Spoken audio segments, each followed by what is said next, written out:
know I'm coming through. When the growth look good on you, best believe they wanna screw now. I've been trying to climb, devil threw me in the dark. Baby, don't be insecure, you can still go make a mark like blow. Could never let them drain my soul now.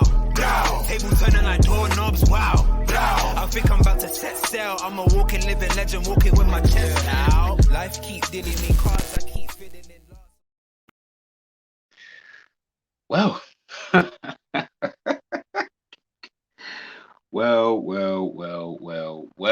what is going on, my people? What is popping? What is popping? Yo, it had to be a late one. I do apologize.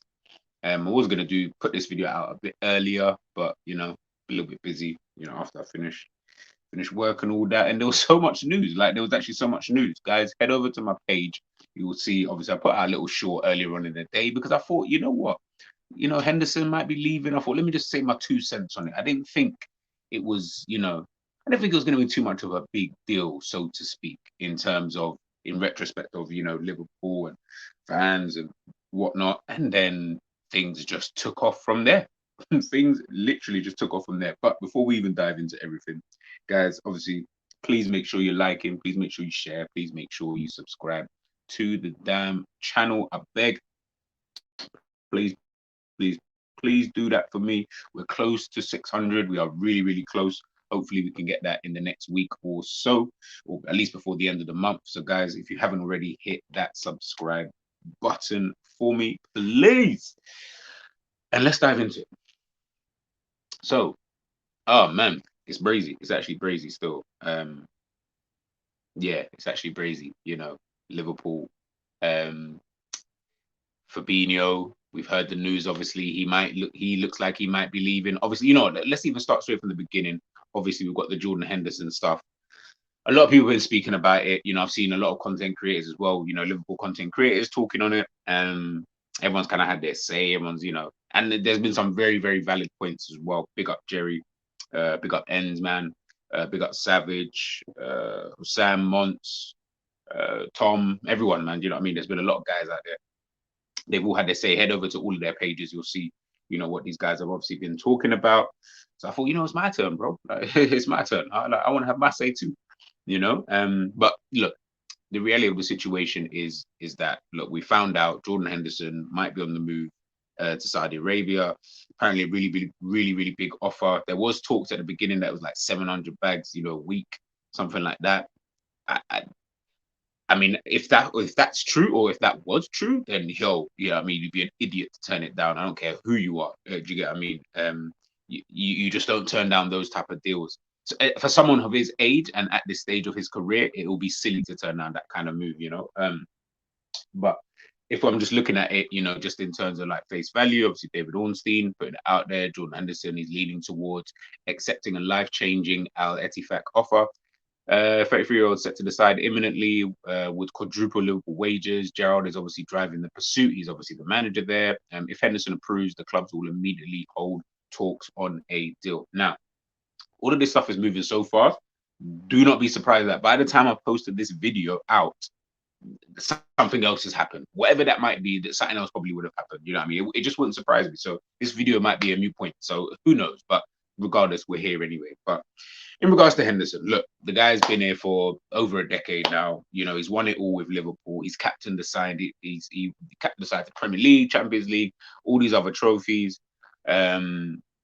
Took over from Steven Gerrard, which is a very tough thing to do. Some people will say he's done a fantastic job in regards to that. Some people will say, he'll never, hold a light to Steven Gerrard. I think both things can be true. If I'm being totally honest with you, in this kind of context, I feel like it's just one of those kind of things. It just depends on which side of the fence that you do sit on.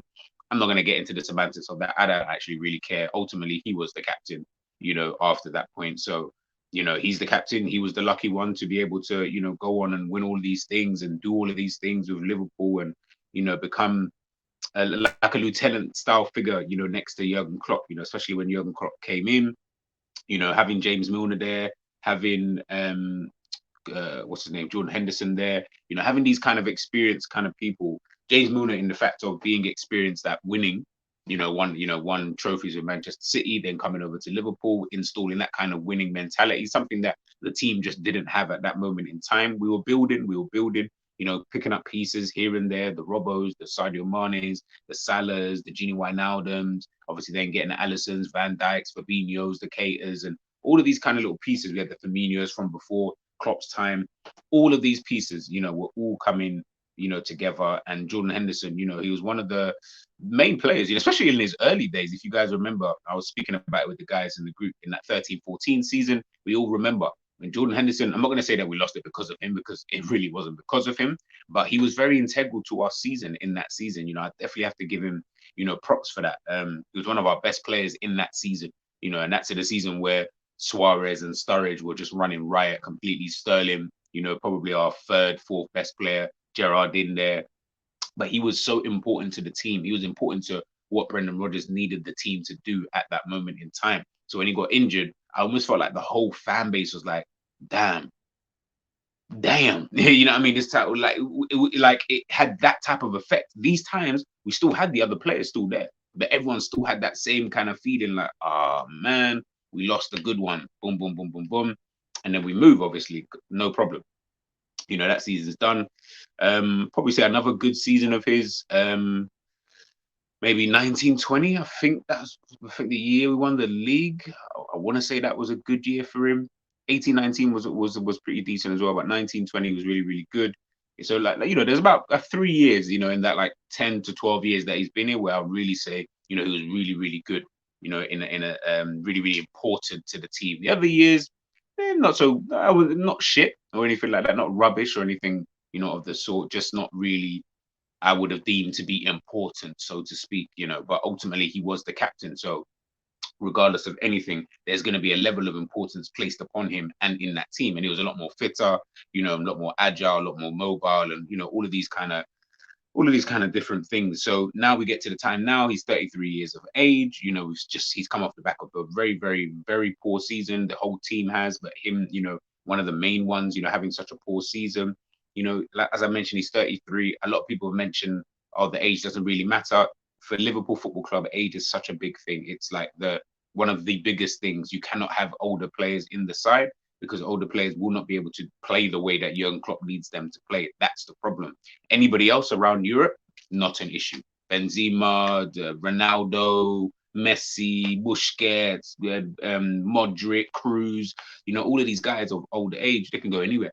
They can go anywhere and still more or less perform, not to the level that they've obviously been performing throughout their career, but they perform to a level where you'd want them in your team straight away. Every single one of those names that I just named, you'd want all of them in your team. Jordan Henderson, no. At the age of 33, even at an age where I'm looking at it and I'm thinking to myself, damn, you're only 33 and you look like this? Like you're playing like this? That's crazy. But again, that's a byproduct of playing under Jurgen Klopp. This is what Klopp's system does. This is what Klopp's tactics does to players. You wear and tear, wear and tear, wear and tear. You just break them down. By the time they hit 33, unless you're James Milner, which is literally the only anomaly, it's just not going to work. And that's kind of unfair. Then obviously you got a lot of people speaking online, talking about, I've seen this whole debate. I don't really want to get into it, but, just to touch on it quickly, a lot of people talking about, people inside the grounds, in comparison to people online and stuff like that, if fans inside the ground really love Jordan Henderson, but people outside of the ground, they really hate Jordan Henderson. One, it's definitely not that deep.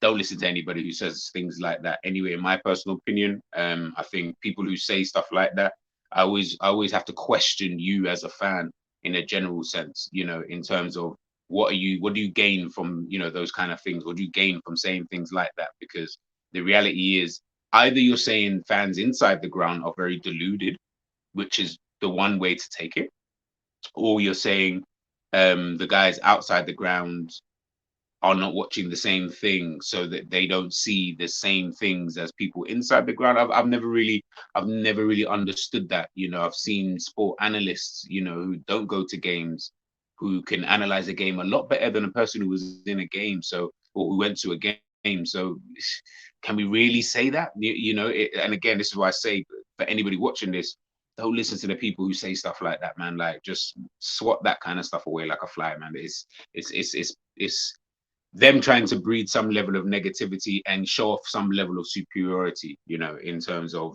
well, I go to games, so because I go to the games, they feel like they've got more to say on the matter of a player. You have no more say than anybody else. Did you know what I mean? I think that's probably the takeaway. You have literally no more say than anybody else, whether it's a faceless picture on Twitter to a guy who's sitting in the front row behind Jurgen Klopp at a game. It makes zero difference. Do you get what I'm trying to say? There's a difference between that and people who have agendas. Now, people who have agendas, you could go to a game and have an agenda. If I went to a game, I don't want Klopp here. Do you know what I mean? Does that mean I can't go to the game and say that because I'm going to the game? Like, it just starts to become very, very silly. So again, like I said, those kind of things I don't want to hear. You know what I mean? I don't want to be a part of them kind of conversations kind of thing. So I do try to steer away, but I've seen quite a lot of it, in regards to Jordan Henderson, people saying, oh, people are being very disrespectful and, stuff like that. Oh, what about the leadership and blah, blah, blah. And da, da, da.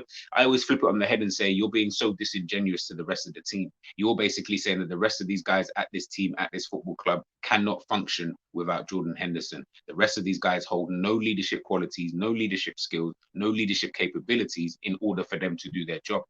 That's effectively what they're saying. Again, guys, flip that kind of stuff on its head. Don't let people, twist your words and stuff like that. Do you think a player is rubbish? You think a player is rubbish. You have every right to think that. Do you know what I'm trying to say? Like, there can't be this conversation of, well, this and that. Well, because you're on Twitter, this, that, and the third. And I'm just like, Jesus Christ, at the end of the day, I've been to games and I still think the same thing. Do you get what I'm trying to say? I still think the same thing in regards to some players. Yeah, do you get what I'm trying to say? Like, me going to a game isn't going to change. Oh, you know what? Because I saw him up close. Yeah, you know what? You're right. He is. No, it's not that. And then Jordan Henderson's case, as much as he's been a fantastic servant, an absolutely fantastic servant for the football club in terms of his duration of his career here at Liverpool, it's obviously time to go. The news came out today as well that, Jurgen Klopp is going to give him, they've had a word and they've spoken, and he's going to be having reduced minutes next season. Kind of gives you a little bit of an indication, right? Like, kind of shows you something, in terms of where the role of this player. He doesn't really think he's going to be good enough to really play that much, obviously due to his age and all, various other things. Might be because of other players potentially coming in and all that kind of stuff, and we'll look at that in a second. But the reality of the situation is, am I going to be crying when he leaves? Hell no. Do you get what I'm trying to say? I'm not going to be like, it's not even a case of, oh, let me be singing and dancing. For me, everyone wanted, a rebuild, and we're going to get into that in a second. Everyone wanted a rebuild. Not everybody's moaning that we're potentially getting a rebuild. Make it make sense, man. Yeah, I mean, I just feel like people would want to just moan for the sake of moaning. Me, I'm ecstatic. Absolutely ecstatic. I wanted a complete midfield rebuild because I said the reality of the situation is that, we're in this place now, whether you like it or don't like it, we're here anyway, so get used to it, and we can't have a rebuild if you've got players who cannot do what the manager wants him to do. That is it. But people don't understand that. Lots of people do not get that. They seem to think that, well, we can keep him for this and we can keep him for that. And I'm like, no, you can't, because he can't do what the manager requires him to do. And I feel like maybe, and this is where me and Klopp are actually going to agree for once, maybe Jurgen Klopp has looked at the situation and he said, you know what? Maybe I need to do something about this. Maybe I actually need to make sure I've got the right players in order for me to do exactly what I need to do heading into next season. Do I think Liverpool are going to win the league or anything like that, or challenge? Hell no. It'll be a super shock to me if I see it happen, because I don't think we're good enough to make it happen. And I don't think we was ever going to be good enough to make it happen. But that's just where my expectations are in terms of the team and the club. I thought this will take a while. Do you know what I mean? Looking at the team, looking at the players, looking at the manager, I thought there's better teams and there's better, I'm not going to say better managers, but there's better teams out there. City and Arsenal, two teams straight off the rip where I would put them dead cert ahead of, to finish ahead of Liverpool Football Club next season. So that then being said, why would I think we would challenge? Doesn't matter who we sign. I mean, the only way my mind will be changed, and again, I guess new information, big up Ram, new information, new opinions. I guess the only way I'll then think about that is if, for example, Liverpool had just like a mad end to the summer, or in Caicedo, got in Chouameni, signed two centre-backs, left-sided centre-back and a right-sided centre-back. Heck, even then decided to even look at that right wing position and say, hey, maybe we get a backup option. I've heard Aston Villa are in for Moussa Diaby for 35 million. Do you get what I'm trying to say? If Liverpool do something along those lines, now you've got G back on side. I might not be back on Klopp's side because I still need to see it pattern up onto the pitch, but I'll at least say this is something to watch. This is going to be very, very interesting. I'd be a lot more optimistic, so to speak, heading into the season, as opposed to now. I'm like, we've got Zoboslai, good, decent. I like Zoboslai quite a lot. Got McAllister, decent player. I like McAllister, boom, boom, boom. Do I think that these guys have moved the needle? Do I think that these guys, take us up a level? No, I do not think so. I think we remain at the same level. It's just going to look prettier now. They're not those type of players in my personal opinion. They are good players, but when I say the level, I mean the level we were kind of at.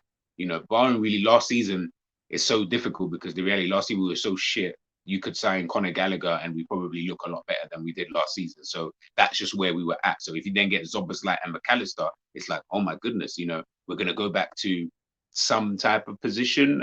Again, I don't know, but then I look at Arsenal, I look at Manchester City, two teams I know are going to improve. Manchester United, I know are going to improve. Newcastle, I know are going to improve. They were already better than us last season.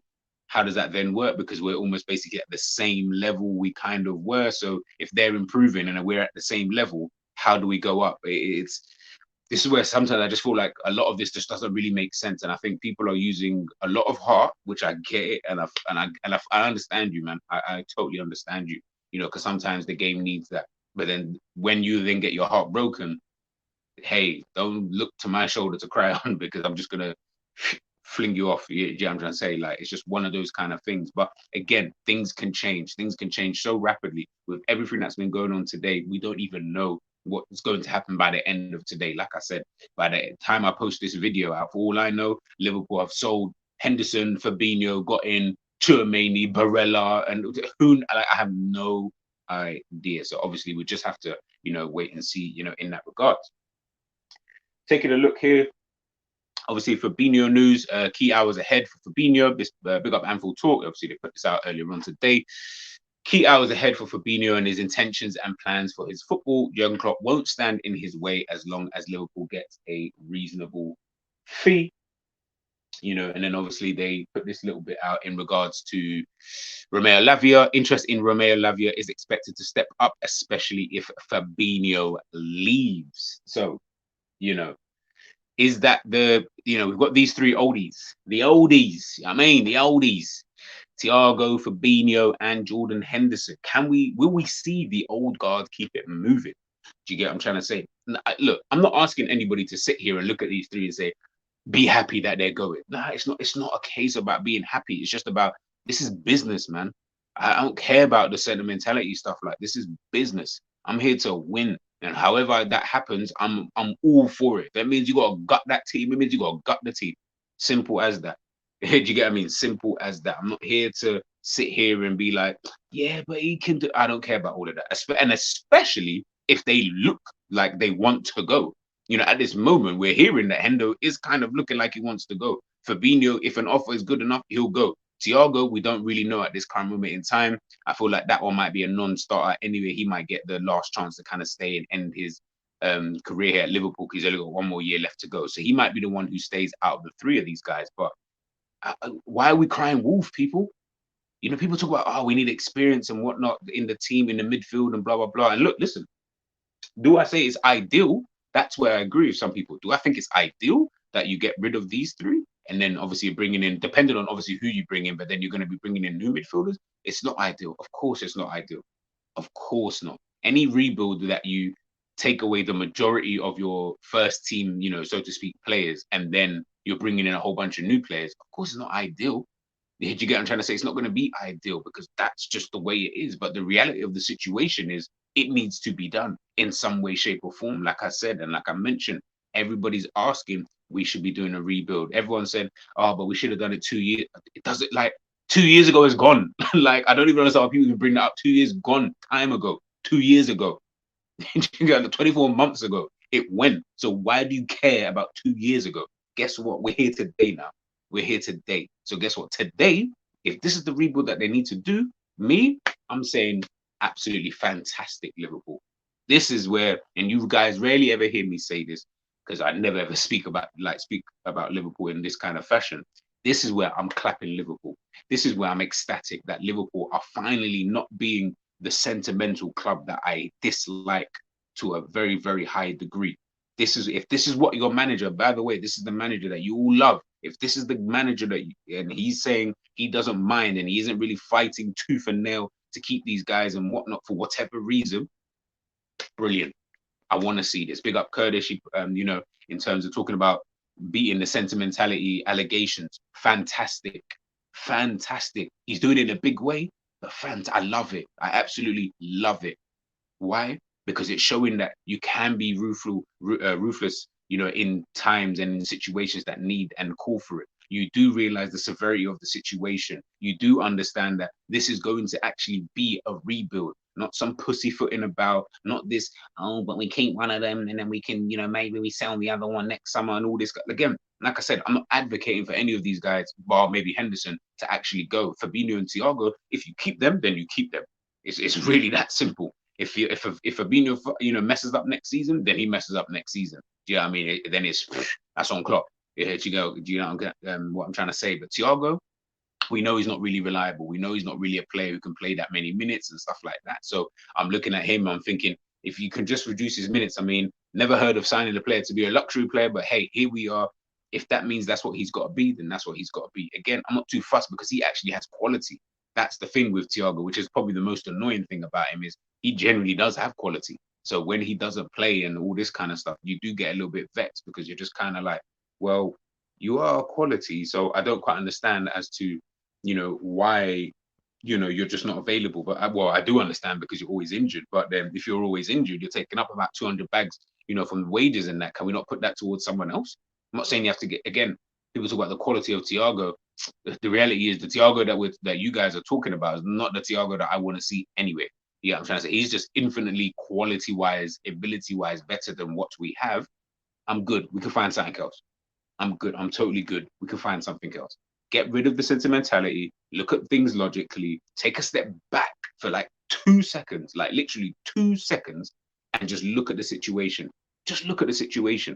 Look at where the situation that we're in. I heard people say because you got Szoboszlai, I'm seeing big Liverpool account pages. Yo, if these are our midfield options, would you be happy? Or if we have this team next season, I'm seeing people put up like their 23-24 squad, and they're like, yeah, if we had this, yeah, we got this guy at the back, we got this guy in midfield, the same basically midfield, just with Szoboszlai and McAllister in there, and then we've got these guys up front, and people are saying, yeah, nah, these guys are gonna win a quad. But with this team, come on, man, we gotta be serious, bro. We've definitely gotta be serious. Like, I don't know who's gonna have this conversation with some of you, but we just need to be a lot more serious than this. Not, let me not say that, because if it happens, then I'm gonna look stupid. But the reality is, you're already discounting all these other teams who have bridged the gap to us. We've stayed at this level. We haven't gone up by signing. Like, no signing we've made has allowed us to go up and further. We are still at the same level. Like, these signings haven't moved us at all. We're at the same level. We'll be in the same level. But everybody else hasn't really lost anybody. They're just improving, and they were already better than us last season, and they were already on that kind of trajectory. So if they were already on that trajectory, kind of shows me that, well, maybe it kind of looks like, they're going to just keep on improving. They're just going to keep getting better. They're going to understand what it takes to stay in that top four. Not saying that they all will stay in that top four. Newcastle might drop out. Manchester United might drop out. Arsenal might drop out. I'm not going to say City because I don't see them dropping out, but the rest of them might drop out. We don't know. We really don't know. But to say that we could just click back into gear, come on, man. We need to maybe temper our expectations. And I feel like if we did that, we won't be so disappointed come the middle of the season or come the end of the season. Do you get what I'm trying to say? We're not a club who are notoriously known for winning in the last 30 years anyway. Maybe prior to that, yes, we are. But, in this period here, we're not. We're here to challenge. We can be the little bros. You know what I mean? We can be the bridesmaids, which is cool if that's the expectation. But to win, that's not Liverpool's expectation. It never has been. Well, sorry, in the last 30 years, it never has been. And I don't see it being that anytime soon. We need to temper those. Can we build a little bit and maybe get ourselves back up to a position where we can challenge so well that we're better than the rest of the pack, where it is just us and Manchester City again? Can we do that? I believe we can potentially do that. In a couple of seasons' time, I feel like, yeah, maybe the 20, what we now, 23, 24, maybe 25, 26 season, Klopp's last season. I feel like that's probably when we'll be back at a really good, really good level potentially, depending on a few things, maybe even a season earlier, maybe, depending on how Manchester City decide to kind of, end these last couple of seasons. But, by that 25, 26 in Klopp's last season, then I feel like, yeah, I guarantee we'll probably be cooking in that season kind of thing. But at the moment, with the players that we've got who are either declining or too old or injury prone, which is the three players that I just put up, a second ago. You got, as I mentioned, injury prone, declining, too old, and declining, and just poor ability at this, at this level.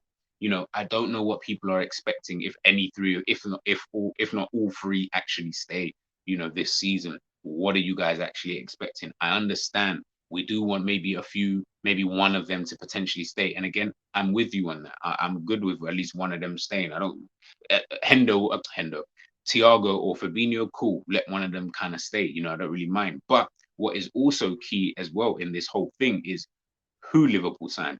Again, this is where we look at Klopp. This is where we look at the Shamak, and then this is where we look at the FSG as owners. What are you going to do if all three of them leave? Let me not even say all three, because Thiago, I've not really heard anything concrete. Just a few whispers here and there. Let's just say two of them leave, the two that we're talking about today, which is Jordan Henderson and Fabinho.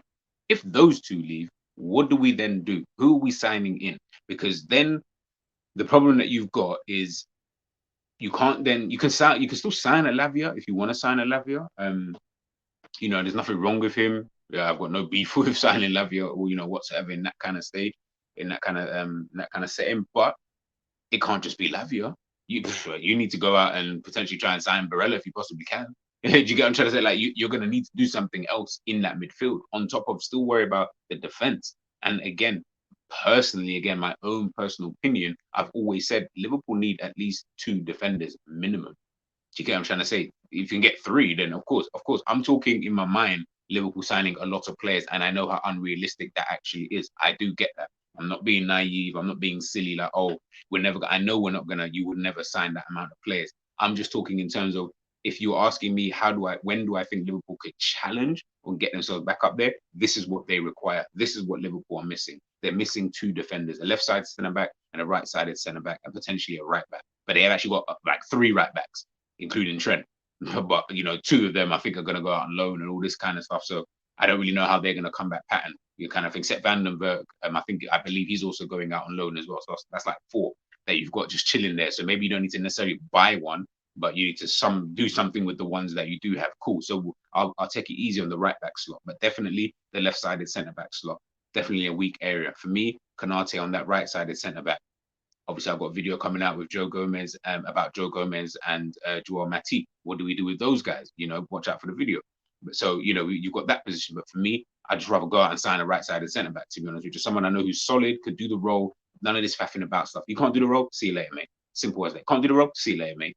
We haven't got time. We don't have time for none of this stuff anymore. I'm tired of watching Liverpool, watching players who can't do the role they are asking them to do. Shaqiri, I love Shaqiri when he was at Stoke, Inter Milan, Bayern Munich, and all these other teams. Man come to Liverpool just doing up nonsense in the team, getting his few appearances here and there. Like, he was dead here. He was actually dead here. And he shouldn't have been. Minamino, man, saw him against Liverpool. I thought, yo, say swear. Even though we should have got Haaland, but cool. What, we got Minamino? All right, I'm moving too fast, chicken change in that. Man came in and doing that. Like, it's just silliness. We need to get players who fit the role. And that's why I'm interested to see what the midfield is going to look like next season. Are we going to go back to 4-3-3? Are we going to go into that box formation? Let me know what you guys even think in the comment section. Are we going to be doing all of this stuff? Or is it just going to be a case of, square pegs, round holes again? And then we're all going to be cussing again. We're waiting for certain players to get better again. Certain players who are not fitting the roles and, playing out position again. Is that going to be the case? I hope not.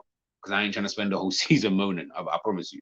Yeah, I checked out super early at the end of last season anyway. Maybe in those last 10 to 12 games, I kind of realistically checked out because I didn't think it was making top four. Don't make me check out any earlier, please, Liverpool. Yeah, I'm trying to say, please don't make me do that. But like I say, man, we'll wait and see, man. We'll wait and see. But, today there's been so much big news. There's been a lot of things, kind of going on. We've had obviously the Fabinho news. We've had the Henderson news. The Henderson news obviously being the big news of today. Will he stay? Will he go?